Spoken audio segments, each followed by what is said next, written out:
आतंकी और सैन्य ठिकानों पर अपनी जवाबी कार्रवाई को अभी सिर्फ स्थगित किया है। मोदी कह रहे हैं कि जी हम टेररिस्ट को खत्म करने के लिए और टेररिज्म को खत्म करने के लिए दोबारा ऐसा कर सकते हैं, हमारे पास ये राइट है। यानी इशारा वो दे रहे हैं कि फिर से हमला करेंगे। मगर पाकिस्तान अपने से 7 गुना बड़े मुल्क के साथ कन्फ्रंटेशन नहीं लेना चाहिए। पाकिस्तान की तरफ से जंगबंदी का कहा गया, पाकिस्तानी डीजीएमओ ने कहा कि जंगबंदी होनी चाहिए। ये अगर हम इस असले की दौड़ में शामिल होंगे तो हम अपने अवाम के लिए नुकसान पहुंचाएंगे।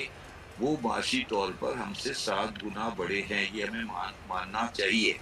और इसीलिए मैं समझता हूँ कि जो आज इंडियन एयरफोर्स ने जो अपना आज स्टेटमेंट दिया है उसमें उन्होंने लिखा है दी ऑन गोइंग ऑपरेशन सिंधु। उन्होंने कहा पाकिस्तान से अगर बात होगी तो टेरर के ऊपर बात होगी, पाकिस्तान से अगर बात होगी तो पीओके को लेकर, यानी कि आजाद कश्मीर जो हम लोग कहते हैं और आप लोग पीओके कहते हैं, उसके ऊपर होगी। ये कहना था पीएम मोदी का। तो डेफिनेटली पाकिस्तान के साथ टेरर के ऊपर बात होनी चाहिए। जैसे कि मैंने आपको बताया था कि प्राइम मिनिस्टर मोदी इस वक्त खिताब कर रहे थे तो उन्होंने कहा कि पानी और खून एक साथ नहीं बह सकता, लेकिन उसने अपने मुल्क के लिए जो कुछ करना है, इकोनॉमिक पावर या बाकी चीजों को उठाकर देखें वो कहां से कहां ले गया। प्लीज ख्वाजा से साहब को टीवी से दूर रखें।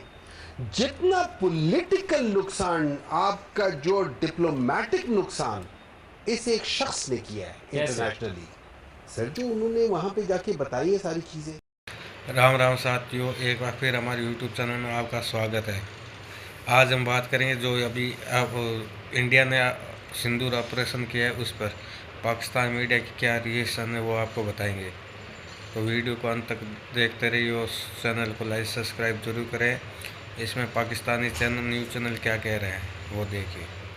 ऑपरेशन सिंदूर जिन लोगों के पास डिश वगैरह है वो देख लेते हैं। तो जी वहाँ पर हमने सुना कि उन्होंने क्या बात की। उन्होंने वैसे तो बताया कि किस तरीके से जो है वो पाकिस्तान में जो अटैक किए गए, उन्होंने यही बताया कि जो वहाँ पे जो टेरर कैंप थे उसको अटैक किया गया है। और जाहिर है कि यहाँ पर चाहे वो मसूद अजहर हो चाहे वो हाफिज सईद हो, उसको लेकर भारत ने हमेशा बात की है और हमेशा से इस चीज के सिलसिले में हम सुनते आ रहे हैं। बल्कि ये कहना ज्यादा सही रहेगा कि हम बचपन से सुनते आ रहे हैं।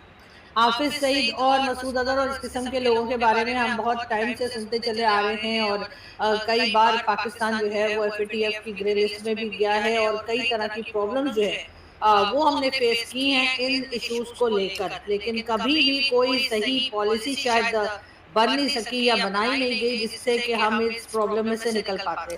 और प्राइम मिनिस्टर मोदी का कहना ये था कि जी जब तक ये टेररिज्म नहीं रोकी जाएगी, जब तक इन लोगों को ऊपर कार्रवाई पाकिस्तान नहीं करेगा, जब तक जो है पाकिस्तान के साथ बात नहीं हो सकती। वही बात जो पहले भी हिंदुस्तान कहा करता था कि जी टेरर और टॉक्स जो है वो एक साथ नहीं चल सकती हैं। अब ये भी कहा गया है ट्रेड और टेरर भी साथ नहीं चल सकता। उसके साथ साथ पीएम मोदी ने ये भी कहा है कि ब्लड और वाटर यानी कि वो भी एक साथ फ्लो नहीं कर सकता। यानी कि उससे बात यही समझ में आती है कि भारत जो है वो पाकिस्तान के साथ ना तो बात करने को तैयार है, ना तो ट्रेड करने को तैयार है। और जो वाटर ट्रीटी के ऊपर जो इशू बना था कुछ टाइम पहले, जिसमें कहा जा रहा था कि वाटर ट्रीटी को कैंसिल कर दिया गया है या कर दिया जाएगा, और उसके ऊपर पाकिस्तान ने भी काफी शोर मचाया था कि ये इस तरीके से पाकिस्तान का पानी नहीं रोक सकते।